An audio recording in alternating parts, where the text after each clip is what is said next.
Good morning mga kanichor. Another day, another pagtulong po tayo. So ito na po yung parte ng ating pagtulong sa kapwa.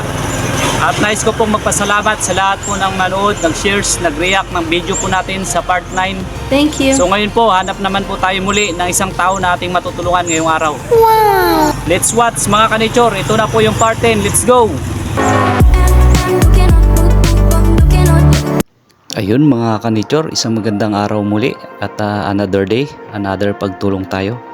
Sa pagkakataong pong ito, hanap muli tayo ng isang pamilya o isang tao na ating matutulungan ngayong araw. May nabasa ako dito mga kanichor sa mga ngaral, chapter 12 verse 14. Ang sabi po dito, lahat ng gawin natin, hayag man o lihim, mabuti o masama, ay isusulit natin sa Diyos. Maraming salamat po sa lahat po ng inyong support, sa lahat po na nag-shares, sa lahat po na nag-react sa video po natin sa part 9. Isang pamilya naman po yung natulungan natin sa Barangay 1, Coron, Palawan. Ito po ay request ng ating mga followers na kung po pwede daw po ay sa Barangay 1. So tinupad na natin yung request nila mga kanichor. At ngayon po, nandito po tayo sa Busuanga, nandito po tayo sa Salvacion, Palawan. At minsan pa, at tutulong tayo sa isang pamilya naman na ating makikita ngayong araw mga kanichor. Mga kanichor, pa-share naman ng video po natin kapag dumaan sa Facebook mo, sa wall mo. Pa-share naman ng video, then pa-react na rin mga kanichor para mas marami pa tayong matulungan. At lagi ko nga sinasabi na kapag na-shares mo yung video, isa ka na rin po sa kasama natin na tumulong sa nabigyan natin ng ngayong araw mga kanichor. Kaya nakabili na tayo ng ibibigay natin ngayong araw at napadaan tayo dito mga kanichor sa ating mga kaibigan na nakatambay sa tabi ng daan. Hello guys, hello. Ayan, sana paglaki nila tumulong din sila sa ating kapwa. At ilang sandali lang mga kanichor, nakakita tayo ng isang bahay dito na talagang dapat tulungan. So isang bisis ko nang napansin ito mga kanichor, yung bahay na ito, dahil na makikita nyo po dito at maawa kayo kung ano po yung kalagayan niya mga kanichor.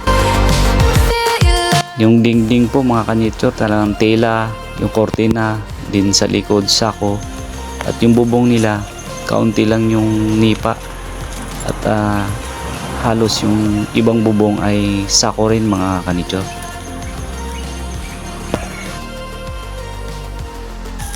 Bagong lipat kayo?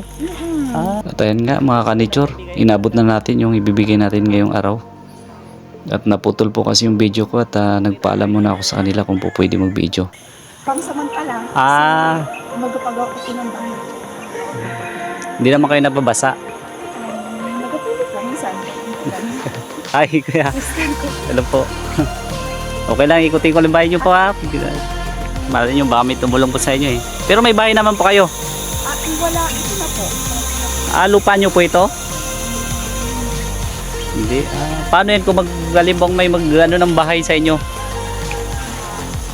May magbigay. Ito Big... po si lupa siya na maranahin. Okay, sa inyo naman walang problema. Ano pa, parang maranahin nila. Oo. Wala naman palang problema. Kaso ang dami ng Baka may magbigay po sa inyo ng bubong o ng sawa. Ayan mga kanichor, talagang sadyang mahirap ang buhay. Kita nyo naman yung kalagayan nila. Yung kanilang dingding ay sako, tapos yung nasa harap ay tela lang mga kanichor. Malawak ang ano. Koron po.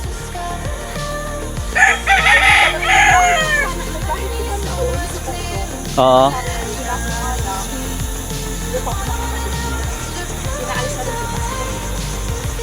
Oo. Ayan mga kanichor, sa mga nais po tumulong, comment lang po kayo sa video pong ito para po matulungan natin ang ating kapwa. Mag-ano na pa naman, tangulan. Ilan po anak nyo? bago pa lang po. Buntis, oo. 5 months pa, 5 months. Bahay nito. Kuya, okay lang pa video ha. May magbigay sa inyo ng pambubong o ng ano, ng sawali, di ba? Wala po eh. Yan, pinapadaan ko. Kaya nga mahirap din kasi mag ano. Ito na may mga poste na sila guys. So, may mga poste na mga kanito. Ayan.